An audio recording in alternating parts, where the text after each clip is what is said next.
Most bankers aren't ready to help you until after their third cup of coffee. But with Central National Bank's after-hours service, you don't have to wait for the bank lobby to open to get help. You can contact us from 6 to 8:30 in the morning or from 5 to 10 in the evening, and we'll connect you to a real, live, local person who can answer questions and fix problems 7 days a week. Bank different. Bank Central. Central National Bank. Member FDIC. This is a Rogue Media Network podcast.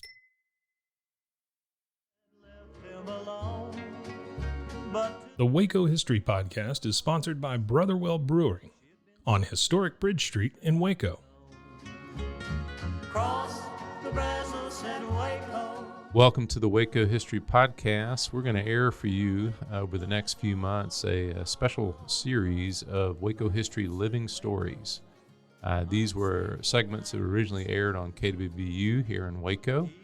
They were produced by the Institute for Oral History editor, Michelle Holland, and narrated by two fabulous narrators, Louis Maze and Kim Patterson.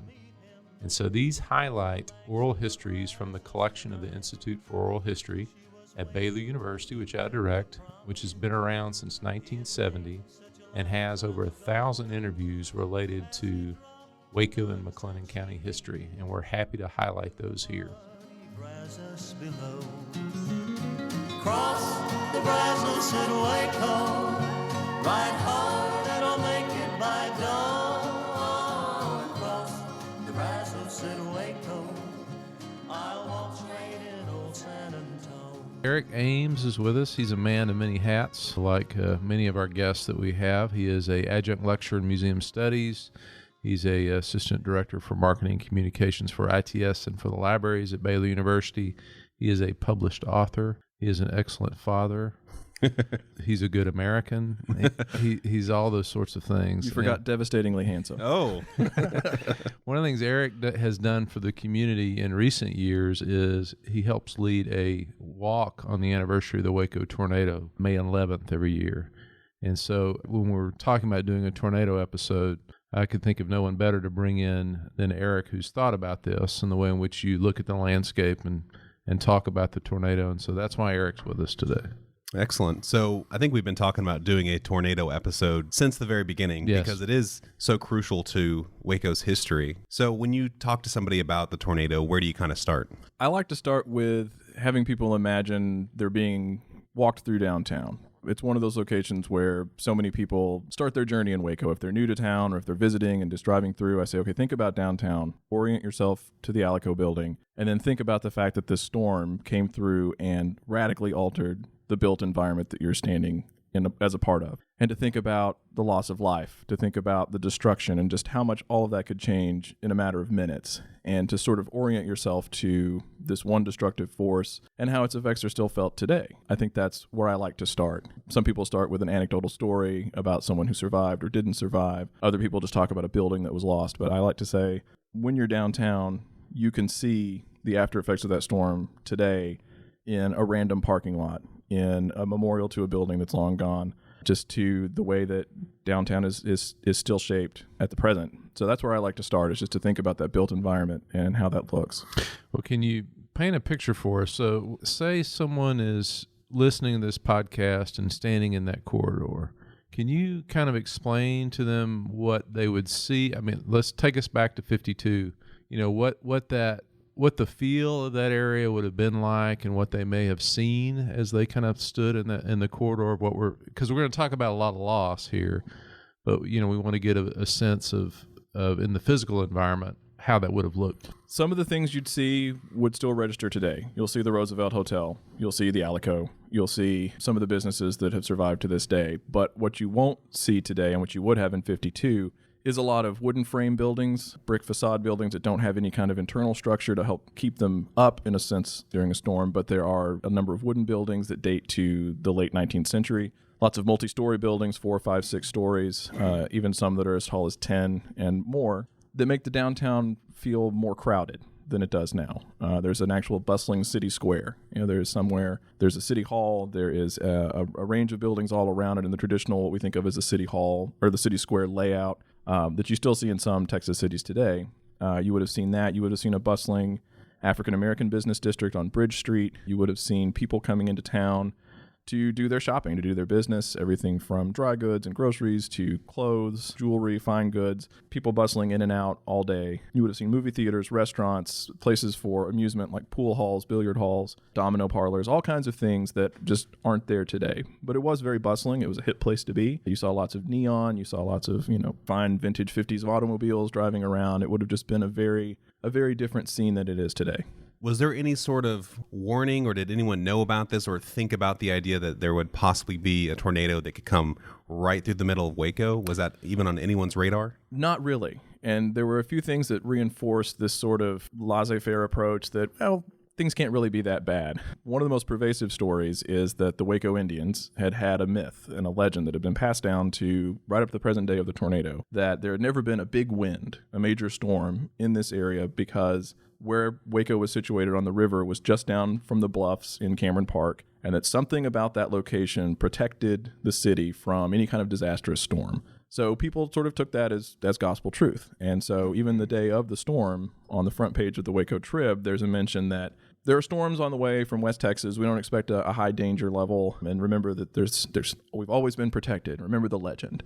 And people were talking about it even as the storm had come closer and gone through. Obviously, that particular myth was dispelled pretty quickly after the storm hit, but no, there really wasn't. And of course, this was also in a time when radar technology and anything about forecasting was a lot more primitive than it is today. The tools have stayed sort of the same, but they were really in their infancy, and we just didn't have the kind of accuracy to look at an approaching storm line and say, okay, this has a sort of potential to generate a massive storm. We need to be on the lookout. We could tell it was coming. We could tell there was rain, something about the winds, and of course we knew about dry lines and other things. But if you're talking about early warning and just a real sense that this is really bad, it was very much a general sense that something's coming, but we're not sure how bad yet. So what time was this approximately? Approximately 4:30 is when it touches down in downtown. 4:36, if you want to be extremely precise, is what most people seem to settle on for that time. It starts off actually near the arena as part of a system of storms around 4:10 and then makes its way north-northeast toward downtown. Skirts around Hewitt, moves its way up. Around 4:30 is when a radio operator in College Station, who actually has a radar set that he can look at, notices some signs on this radar that there's something bad coming with this storm. And he can see what we now call the hook echo. And if we've all watched the weather reports now, you know they can find them very quickly, and they immediately say, this is a trouble spot. Mm-hmm. At that point, they weren't certain that hook echo and tornado were the same thing. They just thought, well, this is a sign of a bad storm, but it may not be rotation, it may not be tornadic. So by 4:30, they're starting to realize, hey, this is a bad storm. The Weather Bureau out of New Orleans issues a tornado alert that sort of says, bad things are coming, but we're not going to go any further than that. Right. So it wasn't until 4:36 that it touches down in downtown that we really get a sense that, yes, there is tornadic activity in this storm front, and it is setting off significant damage. It's a pretty bustling time in a downtown Waco that's got a lot more buildings than it does today. So were these people kind of caught unawares? So I'm assuming they may have taken cover, but they may not have thought about, this huge destructive force is coming through.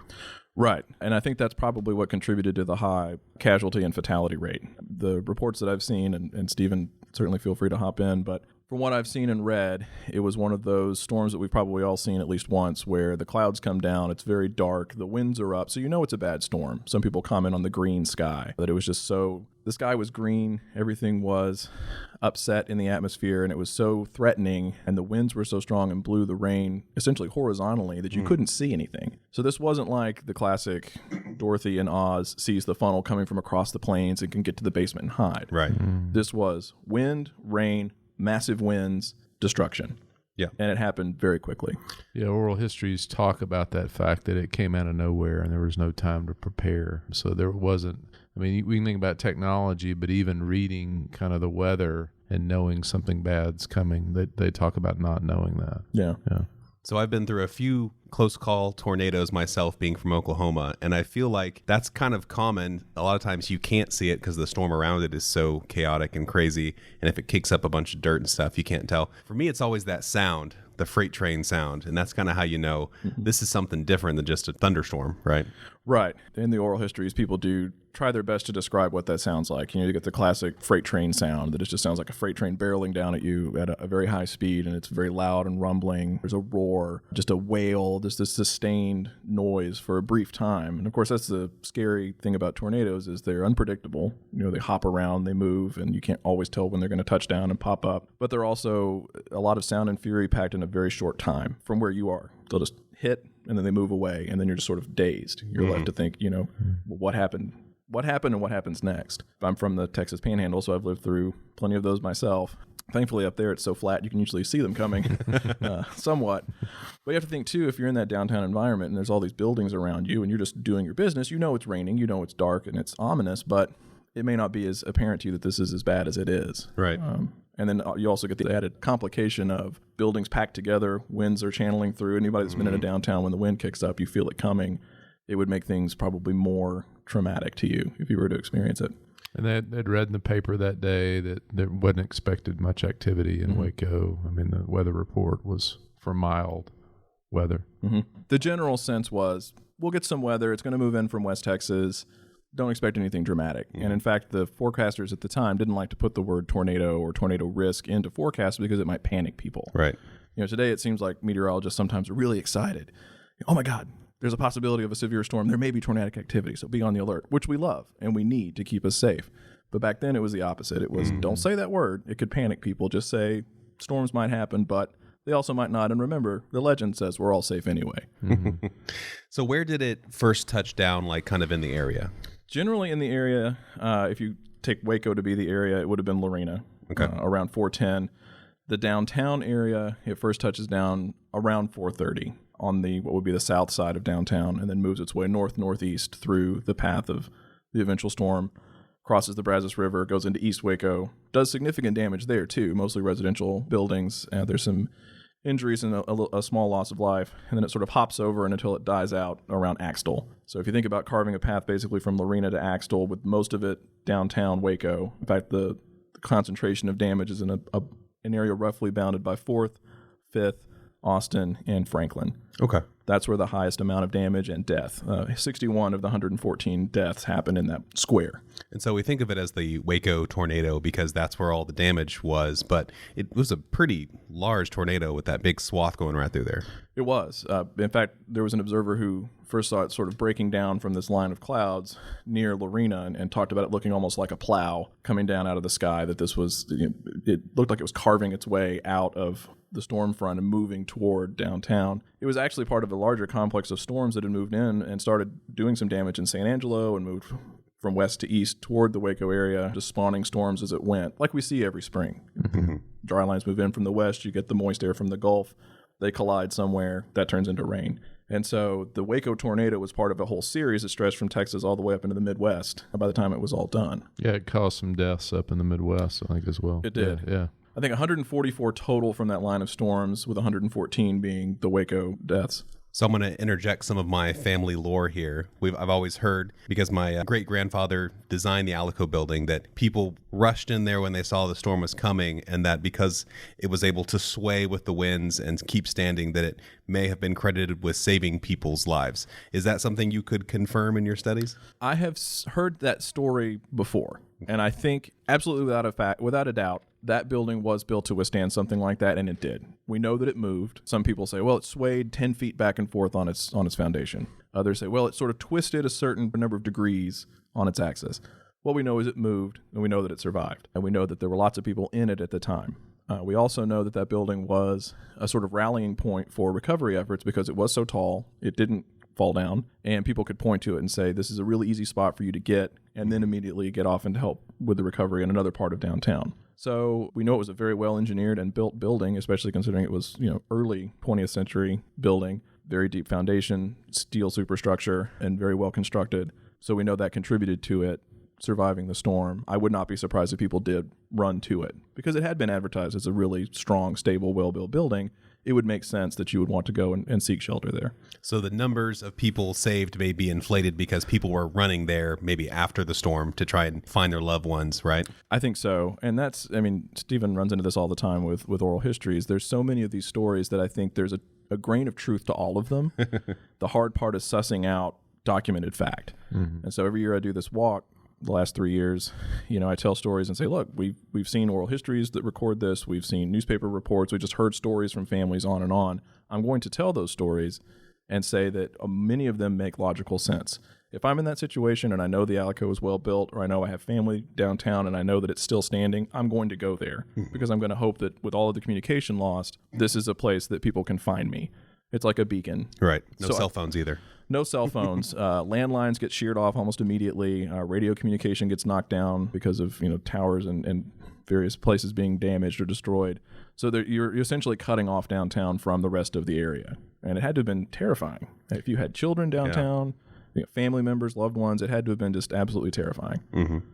So what was the scene directly after? We're talking about being terrifying. What were some of the buildings, and maybe when you go on your walk, you talk about the buildings and what happened to them? It runs a gamut. The scary thing about tornadoes, and I mentioned this earlier, is just their unpredictability. They hop and skip, and they'll level one building, and then half a block away, they leave it untouched. Mm-hmm.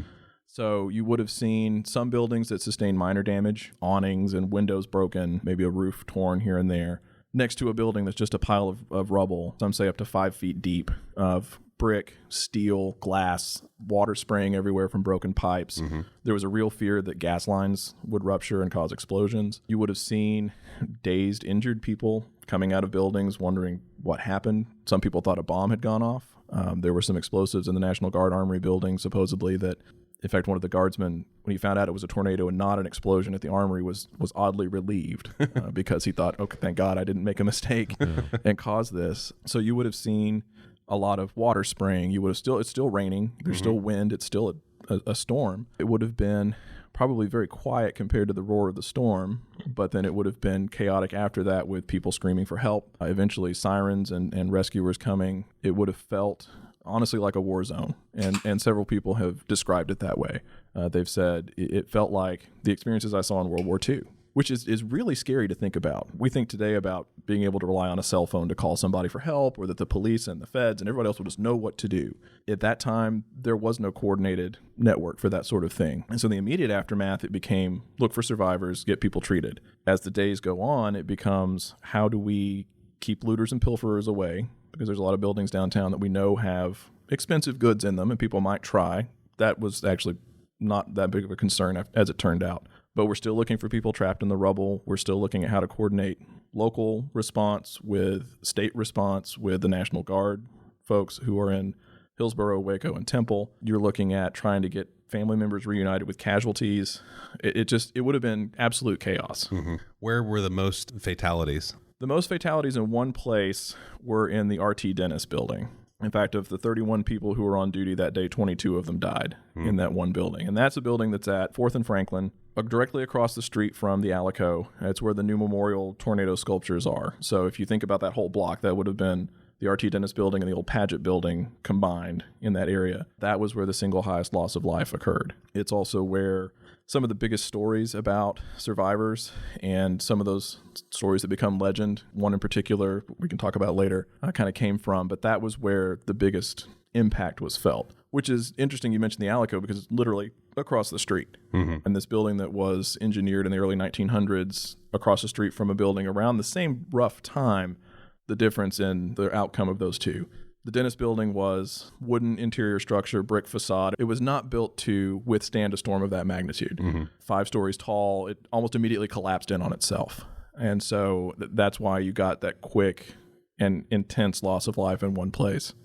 And so it was a furniture store, is that right? Furniture, dry goods, it's sort of like a Walmart of the time in a way. Okay. But it ran the gamut from baby furniture to silver and china and fine goods and furniture. It had been in Waco many years. It was a well-known place. It was actually, they had other locations in other cities. So it was a thriving concern, but it was in a building that had not been engineered to sustain that kind of hit. Also, as the Dennis Company grows in the early part of the 20th century, they just continue to add floors. Oh, that's not good. Yeah, to the same superstructure that you've got on the first and second floor. Which is a natural urge. I mean, why not? We own the land straight up. You know, there's no air rights to worry about. Let's just keep building. If it'll hold the weight, let's do it. But eventually it does contribute to a catastrophic failure. And that's probably also why there were so many deaths, because people were probably in there shopping that time of day, about to go home, something like that. Yeah, this is around 4:30 in the afternoon, so you have to think there's people who've been doing business downtown, and they're probably about to head home. There's also people, if it had been another 30 minutes later, there are people from businesses and from Baylor who might be coming downtown to eat, go to a movie, kids who'd been let out of school. Some of them were told to go home, that there's storms coming, you should go home, but a bunch of them stayed downtown anyway. They got out early, let's just go hang out downtown. So it could have been much worse, but I do think the fact that that building in particular had a really high concentration was because it's a big store. You could be way back in the interior of the store, not really even see what's going on outside if you've been in there a while, and then it just all sort of collapses in on itself. So yeah, I think that definitely contributes. Where else was a major point of destruction? Well, I mentioned Bridge Street earlier, and that's one that people reference quite a bit in these conversations. It was a primarily African-American business area. You had the Jockey Club Barbershop was a very famous location there. You had the Mecca Drug Store. You had some businesses that had been around a long time that were black-owned and people knew, and that area of town was very old. One of its nicknames, I believe, was Rat Row because the buildings were so old, many of them, and in rough shape, but they were also from the earliest in the city. So you look at these as built in 19th century standards. They've probably been kept up as well as they could. Again, they also were never meant to withstand something this strong. So you saw a pretty significant amount of damage there as well. So that's another area that people mention. And it was equally devastating as something like the Dennis building, I think, because it was so closely related with African-American community. It would have felt particularly impactful for them. And so you have to start to see this in terms of economic impact, but also sociological impact, emotional, psychological. It all just sort of hits at once. Yeah, imagine a street kind of coming off the suspension bridge. You're coming off suspension bridge, you cross the street. That's Bridge Street there. I mean, middle-class, black-owned businesses, some prosperous business owners, and so it's really devastating. That whole area, because of how badly it was damaged, some tried to rebuild, some moved their businesses to other parts of town, but eventually that whole area is essentially razed either immediately following the storm or during urban renewal in the 1960s, and that led the way to give us the Hilton, the Convention Center, that whole area there. But so much of what was the Bridge Street area around the square was just gone. So you mentioned some stories that you've heard and you tell when you're doing these walks. Can you kind of tell us some of the more popular ones? Sure. One of the more popular ones is the story of a woman named Lily Maitkin. And Lily actually worked in the RT Dennis building. She was in the building when the storm hit, and for about 14 hours she was trapped in the rubble of this building. Her story is pretty well documented because she happened to be, her rescue was in process when some reporters from Life magazine, based out of Dallas, actually made it to Waco. So this is many hours after the storm has come and gone. Things are still chaotic. They're looking for survivors. And these reporters come down and they just start taking pictures and looking for stories. And they happen to be around the RT Dennis building when they find Lily Maitkin. She's listed as the last survivor pulled from the rubble. She had been trapped under, accounts vary, it's either a mattress or a sofa or a divan of some sort, but some piece of soft furniture had fallen on her and trapped her and kept her relatively safe. She was there for 10 hours before they finally got to her about 2:30 in the morning the next day. And this is all from the Life report that would come out later in the issue of Life magazine that came out right after the storm. The rescuers are working to get to her about 6:45 a.m. the next day, so 14 hours later, they finally get to her. And I want to read this passage to quote it exactly. It said, 6:45 a.m., Lily Maitkin's ordeal ends, 14 hours and 8 minutes after she was trapped and able only to wiggle her feet. Gently as they could, the men who had labored through night to disentomb her carry her from wreckage to surface. Near the end of her entrapment, a worker removed her shoes, and before she was lifted out, she cautioned, "Don't lose them. They're old but comfortable." They says they were brought to her later at the hospital.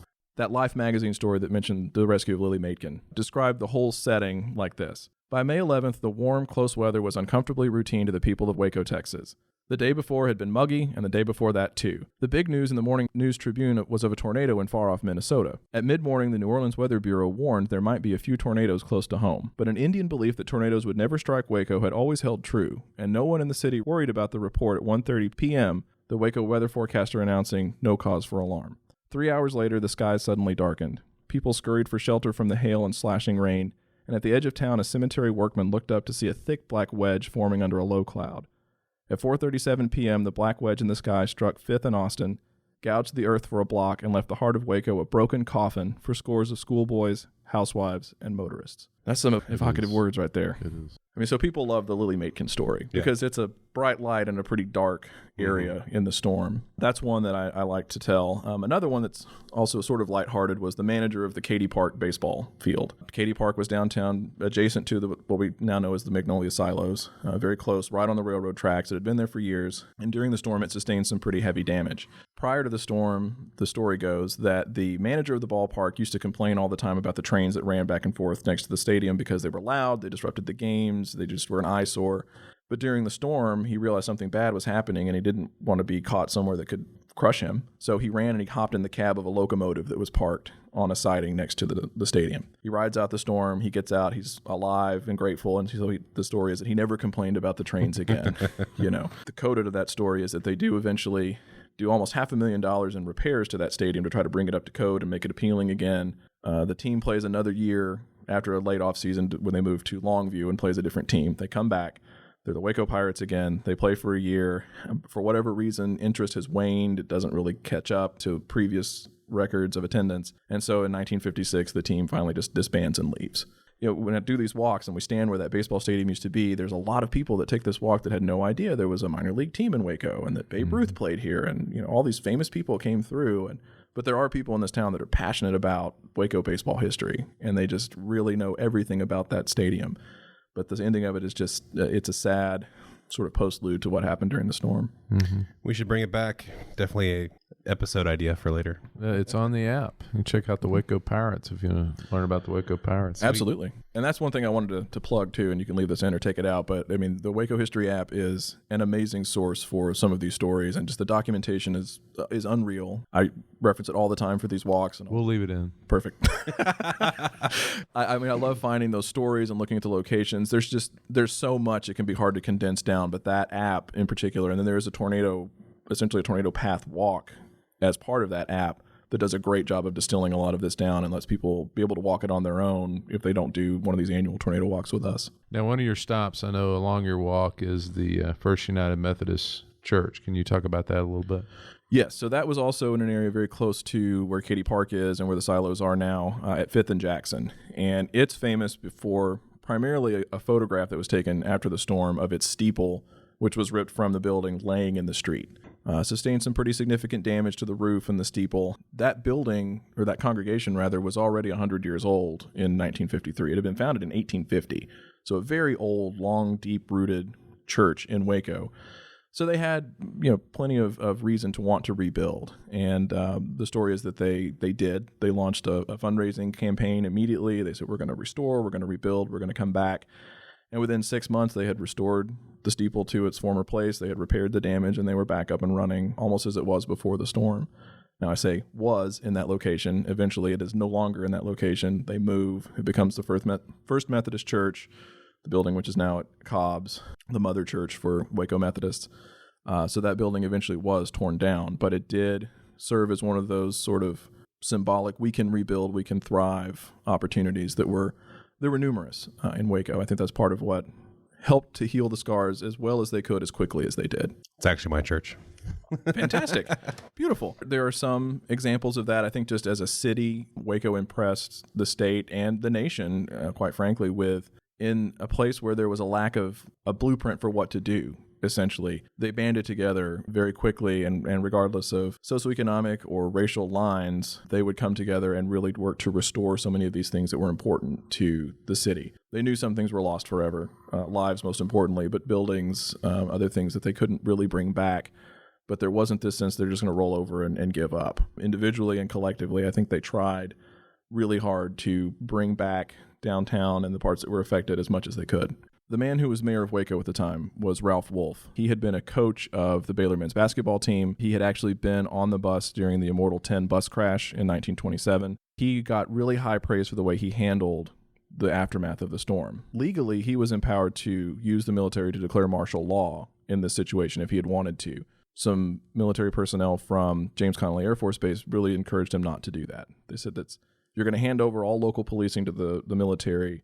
We don't think that's the way to go. And he listened to them and he said, okay, well, we're going to work through the National Guard. We're going to work with Connolly. We're going to work with the state highway patrol. We're going to work with local police to try to organize all this without going down that road. And so they didn't, and things worked out well. The Trib actually wrote a really nice little story about him in the aftermath of the storm, and it's quoted in a story by Randy Fiedler from Baylor Media Communications back in 2003. It said, "It's time to bow deeply and sincerely to Mayor Ralph Wolf. Among all those who helped shoulder the unthinkable burdens of the Waco tornado aftermath, he carried the biggest load. He took his rightful place at the head of the disaster work with extra energy and zeal from his own rugged personality. It was a most fortunate meeting of man and destiny." That's good newspaper. Mm-hmm. What does Waco look like in the days, months, years afterwards, and trying to kind of come back from all that? It's one of those sort of fits and starts, or, intense activity and then sort of a pause. You had to do the immediate repair and recovery efforts, which involve, of course, search and rescue for victims and the injured. One of the first things you have to do is try to get some of the rubble off the streets and get it out of downtown. And that was done. At first, they just took stuff to the city landfill, the city dump. And then there were reports that people were going to the dump and starting to try to loot the rubble from the storm, because word had gotten around that if you found some of the rubble from like the dentist building where there was silver and china and other things that were worth money, you might be able to find some treasures to bring home. So the National Guard figured that out pretty quickly, posted some guards at the dump, and that put the stop to that. But it also became obvious that that was very time-consuming, resource-consuming. They needed to get rubble deposited somewhere closer to downtown, and they needed to do it fast. So they started putting them in landfill sites near the river, around Colcord, in areas like one of the water treatment plants is today. It became sort of an infill area. There are other locations up and down the river that I've read and heard where they took some of this rubble. That's one of the most predominant ones. So they're having to get all of this stuff scraped up off the street. They're trying to patch, any gas lines that might have ruptured. They're trying to get electricity back up and poles out of the way. And they just really need to get downtown clear of rubble as fast as they can. One of my favorite quotes about this comes from Roger Conger, who you guys, I'm sure, are aware was the mayor of Waco, who was sort of the unofficial historian of Waco for many years, and is still one of those people we go back to, Roger's memories and his activities saving Waco history. But in his oral history, he actually has a great quote. He says, "Lord, that'll be a sight for archaeologists 1,000 or 2,000 years from now, because all the wreckage from the RT Dentist Company, which had all that silverware, all that expensive crystal and china, all broken and dumped by the river, it'll be a treasure trove." So I tell that story on the walk, and I think to myself, what will that be like? Many years in the future when we're not talking about this, or, it's a totally different landscape, and some archaeologist comes and starts digging for old Waco artifacts on the river, and they're like, 20th century China? Where did this come from? Why is all this glassware here? It'll be a very interesting find, I'm sure. So when I first got to town, I was doing some work for somebody who owns the building that's now the Cultivate 712 place there in Austin. And they had torn all the coverings off the walls to have exposed brick, because that's kind of cool and popular now, right? Oh, yeah. And there's all these bricks of different sizes stacked together like Tetris. And some of the bricks are upside down, so like the writing on them is upside down. And I said, so what's going on with this? It's kind of an interesting wall. He thought that maybe they had just taken debris from the road when they were kind of rebuilding these parts of downtown, and just kind of put them back together and said, this will make a fine wall, and that still is there. I don't know if that's true, but it seems pretty likely with how it looks. So it would make sense to me. Why waste the brick, right? Let's be thrifty. That's interesting. I had not heard that. There are lots of stories about people who would, they'd find some kind of small piece of something in the street, and they would keep it as a keepsake or a memorial, to what happened that day. We all try to do that. People hold on to newspapers from 9/11. They hold on to the newspapers from when President Kennedy was assassinated. All these things that they try to hold on to and say, this is my connection to this event. And so we'll see people that would find shot glasses from the Amicable Company that were somehow survived and wound up in the street. Lots of people have held on to the newspapers. People will hold on to retrospectives that people write later and say, oh, yes, my grandmother was in this storm, and this is our thing that we've passed down. If you could find something from the dentist company as an artifact and say, this is something that I bought at the dentist company, that building was destroyed in the tornado, this is my connection. And you see a lot of people working to make those connections. I think because until you had the Branch Davidian siege, until you had a few other more recent stories, that tornado was the Waco news high point, if you will, in the national conscience. this is where we know Waco is on the map. It's 1953 and that tornado. Yeah, so the dentist company had no insurance, Oh. Randy. So there is, even though it was a very successful business, there is no more dentist company after the tornado. The other thing, when you think about finding things, Dr. Packard, of course, told me the story of the sliver of radium. Do you know that story? I do know. Yeah, Yes. yeah. Can you tell that story? That's a great story. And in fact, Randy Fiedler had written that up really well. And I wanted to kind of quote from some of the things that he wrote because he does it as well as anybody could. So the story is that when the Paget building collapsed, there was a doctor's office in that building. His name was Ernest Johnson. And he was using radium to treat cancer of the throat and nose. So this is still a pretty early treatment method. And that building was destroyed in the tornado. They knew that there was radium lost in the rubble. And so the story is that they asked 3 physics professors from Baylor, that was Bob Packard, Herbert Schwetman, and Arthur Smith, to bring a Geiger counter down to the rubble to try to find this because they were afraid that this radium just laying loose in this rubble was going to be a radiation hazard. So Packard said it was about the length of a pencil and about as big around as a coat hanger wire. So think about that for a minute. This is a literal needle in a haystack kind of search. Although at this point it's a radioactive needle in a pile of rubble up to 8 feet deep. So to quote from Randy's story, Packard said, the doctor had a patient in the chair and was treating them. When the tornado hit, the building collapsed and they were buried under the rubble. The doctor was injured and rushed to Providence Hospital. When he regained consciousness, he began to murmur, "The radium needle. Where is the needle?" Packard said. They called Baylor, knowing our physics department taught atomic physics and would have a Geiger counter. We got the counter and went to where the building had been, and it was just a deep basement. At one end where the doctor's office had been was a small pile of dust and debris, which had filtered through the shovels. Before we could even climb down, the needle on the Geiger counter went off the dial. I walked over to the pile, picked up a piece of string, and the radium was on the other end. Fortunately, we weren't down there long enough to be exposed to a lot of radiation. But that's a very blasé attitude for Dr. Packard. You know, and we didn't hold it for very long, so thankfully it was Probably okay. Probably fine. Yeah. Anybody find a radium sliver?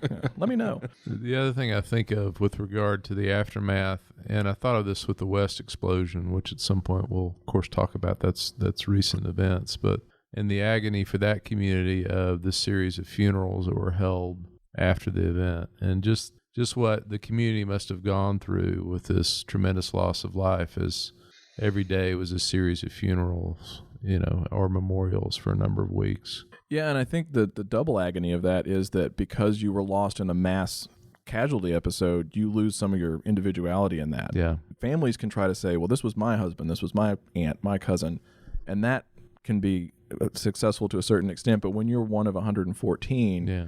it can be hard to stand out in a way. And it just lets another tornado victim was buried today. One of the things that was mentioned in J.B. Smith's really excellent article from 2003, the 50th anniversary of the storm, was that for 4 days in Waco after the storm, there were no natural deaths in the city. So that actually was a help to the undertakers, the funeral homes, the hospitals, that they didn't have to deal with additional deaths. They could concentrate on this mass casualty event.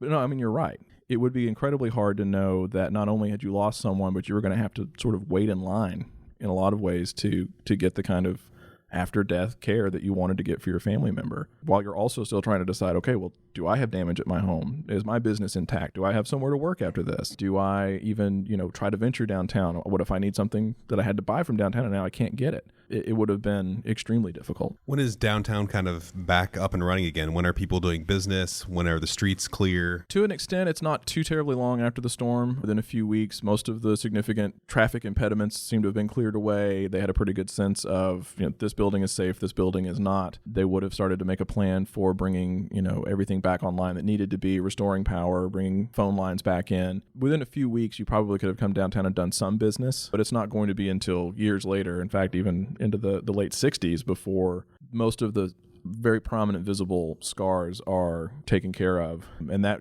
was usually a part of the urban renewal process. We still have spaces where maybe we're holding on and thinking, okay, maybe this can recover on its own, or this was just slightly damaged and we patched it up and we're waiting, but it's not really happening like we want it to. So we're going to go ahead and just say, as part of urban renewal, we're going to clean out what's left. And you guys, I'm sure, are well aware that the urban renewal project itself is a whole huge story, controversial in its own way. We're going to do another episode on that. Okay. Excellent. Very much look forward to that. Can we safely say that as we think about the downtown landscape now, everywhere that we see a parking lot was probably a building? It's pretty safe. Yeah. Yeah. The other thing I know that's on your walk as we think about kind of remnants and scars, I know the Dr. Pepper Museum. Can you talk a little bit about what you talk about on that stop? Yeah, so the Artesian Manufacturing and Bottling Company, what we now know as the Dr. Pepper Museum, built in 1906 by Milton W. Scott, a famous local architect. It's a landmark building in 1952. People know it for its history as, the bottling of Dr. Pepper, and of course Dr. Pepper was invented here at the Old Corner Drugstore in 1885. So a lot of important history tied there, but it does sustain some damage in the storm. It sort of damages the upper floors on the end of the building that's closer to downtown. After the storm, they go back and they repair it. By that point, that building is 50 years old, and so it's shown some wear, and those yellow bricks are very distinctive. When they go and they fill in the gap, it's brick that is basically new in 1953, 54 when the repairs start. And so you can go back today and look on that side of the building, and it looks like a half moon sort of shape of a scar that very clearly shows this is where the chunk was taken out by the tornado. This is where the fill went back in with new brick. And you can see that brick hasn't aged as much as the brick around it. Interesting. It's a very stark, it is as close to a scar as you can probably find down there. We're gonna talk in a minute about other folklore related to the tornado, which there's a lot. I mean, something as big as this for a community, and folklore is part of our history, so we need to talk about it. But one thing that people have told me is they intentionally put a different color brick in there to keep the idea of the legacy of the event alive or something like that. I've heard that too. Yeah. And I wish I'd gotten to Wilton Landing to ask him that, because I'm sure I don't know that I've ever seen it in a legitimate source saying right. that. I think it's part of the folklore kind of surrounding it. I think so too, and that's where it gets so tricky. Yeah. I mean, people love to hear those stories. Mm-hmm. They love to hear about the dramatic and that's a fitting and impromptu memorial kind of thing, and maybe it was, but it is really hard to put a definitive fact where someone put in an engineer's report, we're using a different color brick to show the tornado scar. You just don't see that very often. I especially think in a time of rebuilding that wouldn't have been one of their primary concerns. Probably not. Yeah. You mentioned the West explosion. I mean, they're probably not thinking, wow, we should repair damage to make it look like we acknowledge that this happened here. No, they're thinking recover, rebuild, and move forward with something new so that some of those painful associations aren't as obvious. So you said folklore around this. What other folklore have you heard? Okay, so I'll say a bit of folklore, Eric, and you can kind of react to it. The path of the tornado this is particularly in the African-American community, the path of the tornado followed the path of how Jesse Washington's body was dragged in the aftermath of the lynching in 1916. Absolutely prominent legend or tale or whatever you want to call it.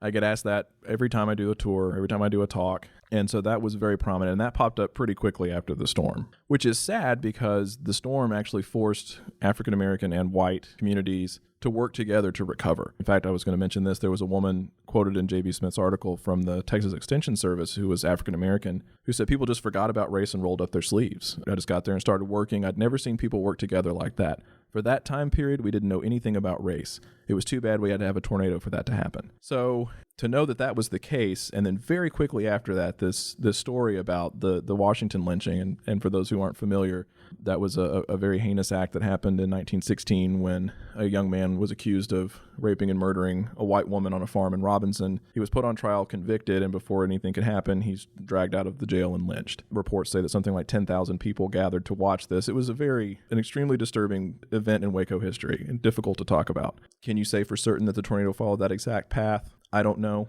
I mean, it's obviously more lengthy. The path of the storm is much bigger, more impactful. Symbolically, it's hard to argue that, it's roughly the same area. If you're someone who looks for patterns and you look for divine retribution and you think this is God's punishment for what happened to Jesse Washington, that can be a really hard association to shake. So I can understand why that would take root and why that would maybe bring some measure of comfort or a sense of closure to people who were still dealing with just being a generation or so removed from that lynching. Because it did so much damage in the African American community in East Waco that seems more unlikely in my eyes, right? This is where it's hard because I tell that story on the walk. After the first year and someone asked, I said, okay, well, this is obviously something people want to hear because they've heard that story. And I want to be sensitive to people who look for patterns and who try to make sense out of chaos and out of things that happen that just don't really have an explanation sometimes beyond just people do really terrible things to each other sometimes.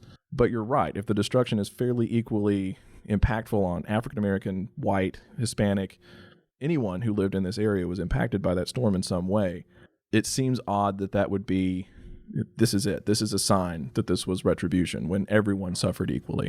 But as folklore, there's a meaning and a reason why it would have life and continue to have life within the community. You can understand that. Absolutely. Yeah. So the other thing I'll put out there, and I hear this quite often, Waco was set to become Dallas or Houston or Austin, and then May 11th, 1953 happened and changed the course of Waco forever. Half true, I think. And that's a difficult one too, because especially natives, and I'm not a native, I did not grow up here. So in some senses, and I'm also quite young compared to when the storm happened. So I wasn't there, and I don't have that perspective. So I couldn't say if the general sense in Waco on May 10th, 1953 was, yeah, we're going to be the next Dallas. After the fact, that becomes this recurring trope. And like you said, we were going to be Austin, we were going to be Houston, Dallas, we were huge. It's undeniable that we were a large city by those standards. We were on the up and coming in some ways. We had a lot of industry post-World War II. We had jobs. We had people coming back and going to Baylor from GI Bill benefits that had been happening for a while. There's a shortage of housing because we have so many new people coming, sort of like now. I don't know that we would have gotten there, and I don't know that I could say definitively, yes, the tornado was what stopped it. I think when you look at the trends around that time, there was already this thought that, well, maybe downtown is kind of not where it's always going to be. We're going to start building shopping centers. We're going to build Westview Village. We're going to build places further away from this urban core because we're also suburbanizing. We're building outlying communities up. We're building housing, and they need stuff close to them. They don't want to go all the way downtown. So you're starting to see some of that pull back. I think that was already happening. I think the tornado definitely was a psychological impediment and maybe just a fear for a little while that, okay, we have to pause and rebuild. And when you have to pause like that, I think it definitely makes it difficult to pick that momentum back up. And so maybe someone who thought, well, let's build a manufacturing facility in Waco, saw that tornado and went, you know what, maybe not. Let's go somewhere else. Can I prove that? No, it makes sense to me. We talk about the damage the tornado did. Part of this is contributed by the fact that I think Waco's heyday prior to that was really late 19th century, first decade of the 20th century. So we have this built up of all these mortar structures that are then wiped out by the tornado in 53. But by the time you get to 1950, we're well behind any of those other cities I mentioned in population and development. My problem with that view is it ignores all the other, it was just a freak event that kept Waco from progressing. There's obviously other choices in the way the community is developing and choices the city's making, the flight out to the suburbs and all those sorts of things. And so I think it ignores some systemic things in saying, well, if that tornado hadn't happened, X would have happened. Going back to something that J.B. Smith put in his Winds of Change article, it mentioned that the city was in $250,000 of debt in the days running up to that storm, and that the new city manager was dealing with this. This is $250,000 is not an insignificant sum at that time. And so you're already struggling with Waco's a city at that point that's 100 years old, founded 100 years prior. There's going to be infrastructure challenges. There's going to be, how do we tax things? How do we keep things building and moving and have good schools and good roads and all the things we want? You're right. I think that trend had already started to move in a direction that was not going to get us to the Dallas level, no matter how much people may have wanted it to. But I don't think that one storm, that thing you can't plan for, that thing you can't stop, was the thing that just stopped it in its tracks. Yeah. So that's it. We were on the up and up, and then all of a sudden this just dropped us off a cliff. Part of that's nostalgia. Right? Mm-hmm. We all, because there's this tremendous sense of loss with it. There's a tendency to idealize maybe the things that we had before these sort of events happen. Absolutely. Yeah. I even think about, I was in college on 9/11, 2001. I remember where I was. I know what was going on, but I wonder how much longer it'll be before I start to really talk about how I really wanted to be at that Latin class that day. I was my dream in life was to be in that Latin class, and then 9/11 happened and it took it away. No, not really. But I can see how as you get further away from a painful event, you want to try to make sense of it. You want to try to think it was for some kind of a reason. And I think that's one of these themes that comes up on the walks that I've given the last 3 years is it gives people a chance to connect to one another, because we almost always have a survivor, or at least a child of a survivor from the storm, who can talk about how it shaped their life. And they can kind of bond around that, and they can share their stories, and they can heal in a sense. It's been 66 years, but that's still not that far back in the grand scheme. It still has its effects today. So yeah, I think we seek meaning, we seek healing, and sometimes we do it in a way that isn't completely accurate, but it helps. Yeah, I was going to ask, so have you committed to do, we're too late for May 11th, have you committed to do it next year? I'll do it every year. Ashley Thornton from Waco Walks will bring me back. Okay, so go as you're listening, go ahead and circle that on your calendar for May 11th, 2020. But I was going to ask, they do several walks. Ashley's great with that. But I do want to ask why you think this is by far the most, I mean, most people come to this one. Why do you, and even despite bad weather conditions on Saturday, which was a little eerie, giving a Don't want another one. Yeah. No. Yeah, why do you think it is so well attended and people are so engaged with this? I think part of it is just the phrase Waco tornado or 1953 Waco tornado still registers with a lot of people, natives and people who've just moved here. Like I said before, it's one of those blips on the national radar that people remember. So if you're not from Waco or you grew up in Texas and you kind of remember this, and then you move to town and you're thinking, oh, I've heard about that storm. Oh, they're going to do a free public walk downtown and look at some of the sites, and downtown is a great place to go visit. Let's do it. So I think part of it is just the newsworthiness of the event. Part of it is that it's free. My family and I travel quite a bit, and I always look for historical opportunities to do things. Do you accept tips? I would not accept tips. I would accept gracious feedback. Well, Randy was going to tip you after this. Consider it a thank you for letting me be on the podcast. No, I don't, and neither does Ashley. I mean, we don't do it for money. The Waco Walks philosophy is get people out and walking around Waco, because there's some parts of the city you just can't experience driving around in a car. When you walk the streets, and especially if you walk in neighborhoods that are older and maybe have not been maintained as well in terms of sidewalks and even the streets themselves, you start to realize, man, there's a lot of Waco that could be more walkable. It could be more urban biking and friendly if we just got down and looked at it. So that's the philosophy there. So, we do it to connect people with the stories at street level. We do it, and I think it gets a big turnout because it is free. Won't deny that Baylor's name being a part of the person leading it sort of lends that credence that hopefully the person knows what they're talking about. I think there's just a number of reasons that all kind of come together in this nice, perfect storm, if you will, of an opportunity to come do it. The first year, really nasty weather had been around. I was thinking, okay, it's going to ironically storm us out. We're not going to do it. But it moved away just in time, and we had about 100 people. And I thought, wow, that's amazing. The next year, weather was a lot better, still warm. We had about 120, 130. Awesome. This is great. This year, Stephen mentioned, it's rainy. It's cold for May. This last Saturday, it's right up on 10 till we start the walk at 3 o'clock. And I thought, all right, we're going to get 20 diehards, and that's awesome because we can still do a great tour. And I get there, and there's about 30 people standing around. I think, okay, cool. But people keep coming, and the rain backs off, and the weather clears up a little bit, and then we've got 100 people again. And so I actually asked, I said, how many of you have done this walk before? About 20 people raised their hand. How many of you have done a Waco Walks walk before? About 30 more. So the rest of you have never done one of these walks, and you've never done the tornado walk. The other roughly 50 hands go up. So we're continuing to draw people who have not done it before. I think they're probably just interested in the story, and it helps that we can point to, you see that spot right there? That's where this was. See that building that was across the street from the Alico? This is where it stood. And so I think that's been a big draw. I know this has happened in a lot of cities where back 10, 20 years ago, the downtown is pretty desolate and people say, don't go there, it's scary.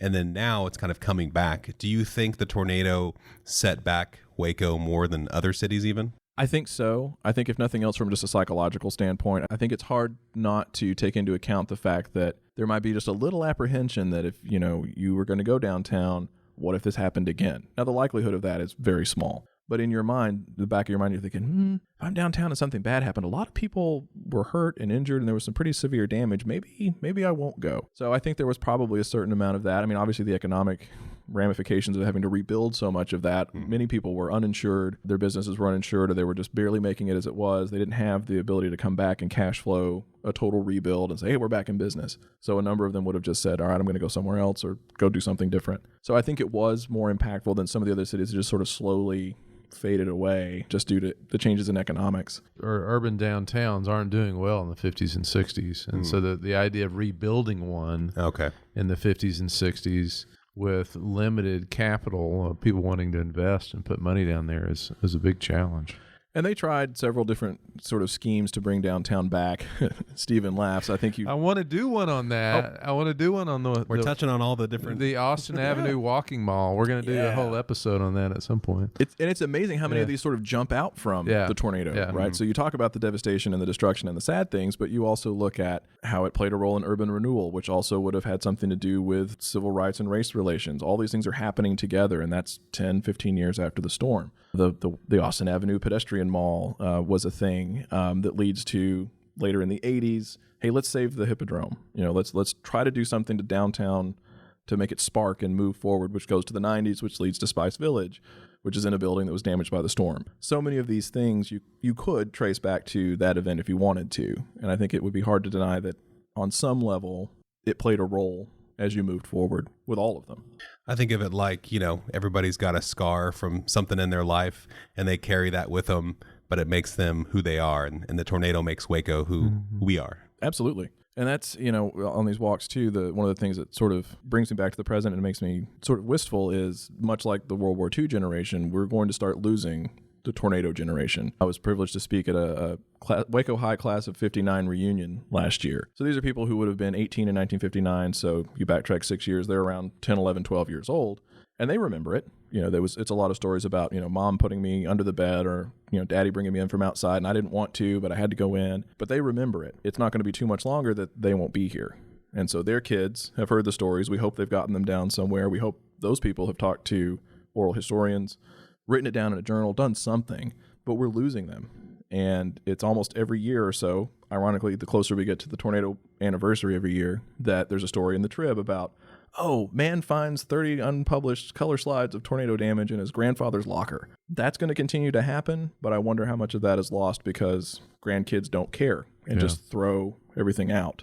So I've just been, the last 2 walks in particular, I've been very focused on, if you know someone who is here, talk to them. And don't wait until you see them at Christmas. You're not guaranteed they're going to be here. Sit down with them, turn on your iPhone voice memo recorder, and just talk. If that's all you can do, that's more than nothing. And get those stories down. I've been telling people more about that since this podcast started, just because the quality is actually surprisingly good and everything is a potential oral history. Mm-hmm. That's right. Good, Randy. It is funny how, since starting with you, I think about oral history more often. This is unrelated, but my grandmother's getting up in age, and every time I'm around her, she's like, put that phone away. I'm like, I'm just recording. Just act like it's not here, because I want to have it. That's great, yeah. Absolutely. I wish more people had that thought. And you'll catch people on these walks saying, my grandma just was, she was in Lorena and didn't really come downtown. Great. The storm started in Lorena. Yeah. Talk to her. Part of that is just people don't know, or they think it's not important, but it is important. Is it all going to make it into a published oral history memoir someday? Is it all going to wind up in the Institute for Oral History? Not necessarily. But at some point, a historian's going to come along and they're going to look for those primary sources, and they'll start with the places they know they're being kept, but they might get lucky. They're going to hear from someone that, Jim's grandmother was in that storm. You should talk to him. And look, here's all these audio files. So it's important, no matter how high quality you think you can do it yourself, do something. Mm-hmm. So I know we've missed the anniversary for this year, but if somebody wants to get involved, do some Waco Walks, what's the best way to kind of get involved with that, and then maybe do the one next year? The best way to find Waco Walks right now is through the Facebook group. Ashley Bean Thornton, who started Waco Walks 4 or 5 years ago, I think is when they formally started, keeps a very active Facebook page. And so you just go to Facebook and look for Waco Walks. And every time one of them comes up, she's going to put a Facebook event together, which you can then share to your friends and family, or just say, yes, I'm interested in going, and it'll keep that in your feed so you can find it. And they do walks of lots of different focal points and ideas. There's been an East Waco walk. There's been different neighborhood walks, so Castle Heights. There's several different flavors of a downtown walk. The Tornado Walk is probably the widest ranging. So that's the best way to get involved. And they do them very frequently. Mm-hmm. There's usually at least once a month, sometimes more. And it's just kind of, you show up, it's very loose. It's not a top down, you have to do this, you have to walk this way. Bring your friends, bring your family, bring your dog. Be willing to clean up after the dog. But just come join us and walk around where we're going to be. And you'll learn from the person leading the tour, but also people on the walk with you. I think it was the Castle Heights walk they did. People would just come out of their houses and start talking about, this house was owned by a doctor, and I've got the plans inside. Anybody want to see the blueprints? That kind of stuff happens on these walks. I think that's awesome. I try and do it when we have podcasts like this where there's a location involved, to kind of like picture exactly where that is and the ability that you can go there. And especially people that are coming into town visiting, they can go and stand there and kind of experience it in a way for themselves. So if somebody wanted to learn more about the tornado beyond what we've said here, obviously WacoHistory.org is a great place for that. But where else would you turn people? That's a definite starting point, and I love that it is accessible on your mobile device or your laptop or your home computer, or whatever you want. It's a great starting point and a deep resource too. For photographs, there's no better place to start than the Texas Collection at Baylor. They have a very extensive archive of photographs and other materials related to the storm. So if you know a person involved in that, the papers of Roger Conger or someone that is involved with the storm, you can start there. That can do a really good deep dive. Of course, Roger Conger's book, I believe, touches on the tornado. You could definitely speak with J.B. Smith at the Trib. He's sort of the Waco history reporting guru. He definitely dives into a lot of stories and documents things and has that storyteller's ability to pull out more than just rote fact. He really makes it feel lived in. And so you would want to, talk to him. I do cover the tornado in both of my previous books. Nothing really divergent from what we've talked about here, but there was a chance to bring some of those things in together for the first time and pull in some new information that maybe had come to light since earlier books. So those, if you wanted to check those out. Are those on Amazon or anything? They are on Amazon. Eric Ames, Ames. Thank you, Dr. Sloan. Aside, it's super confusing on Amazon because my name, if you search for it in Waco, it pulls up one record. But there's a paperback, which is the first one, and then the hardcover, which is the new one. But it's not actually a hardcover, so it's a little confusing. There are two. It's worth the hunt. Thank you. Yeah. You can also go to Barnes & Noble here in town and find them, and local HEBs tend to carry them as well. Excellent. I also give a shout out to previous guest Jeff Hunt. If you're a digital type, the Texas Collection Flickr feed has a host of, they've digitized scores of images, including a lot of color images from the tornado, which a lot of folks have seen images from the tornado, less have seen color images of the tornado, but these are original colors. Yeah, it's very striking. Yeah. And it's that deep, rich color that only comes from those slides of that era. Even if they've been in a box in a closet for 60 years, they still look amazing. And Jeff is very good at being able to tease that out from the original source. Excellent. Eric, thanks for coming on today. I've learned a lot about the tornado. You're welcome. I appreciate very much being able to be here. And thanks to you guys for the work you do with this podcast. And thanks for having me. Thanks for listening to the Waco History Podcast. Like what you heard? Subscribe, rate, and review our show on iTunes so we can reach more listeners. You can find show notes and info on every episode at wacohistorypodcast.com. And more info on Waco's past at wacohistory.org. Our theme music, used with permission, is Cross the Brazos at Waco, performed by the late Billy Walker. For more info on Billy's music, go to billywalker.com. Thanks for listening. We'll see you next time.